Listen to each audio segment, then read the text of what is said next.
Hello, today we will guide you through how to add indicator in GoCharting. To begin, open GoCharting and go to the Trading Hub. This is the main area where you can access the charting tools and features you'll need.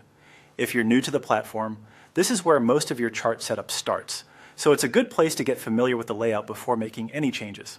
Once you're on the Trading Hub page, click on Launch GoCharting Free. This will open the charting interface where you can view the market and customize your workspace. Depending on your internet speed, it may take a moment for the platform to fully load, so give it a few seconds if needed before moving on. After the chart appears, look at the top of your screen and click on Indicators. This is the section where GoCharting keeps its available technical indicators.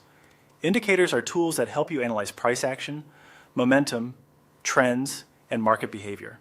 So this menu is where you'll go anytime you want to enhance your chart with additional analysis tools. When the Indicators panel opens, find the search bar and type the name of the indicator you want to add. This is the quickest way to locate a specific tool, especially if the platform offers a long list of available indicators. Try to type the name clearly so you can find the most relevant match faster. If you're not sure of the exact spelling, entering part of the name can still help narrow down the results.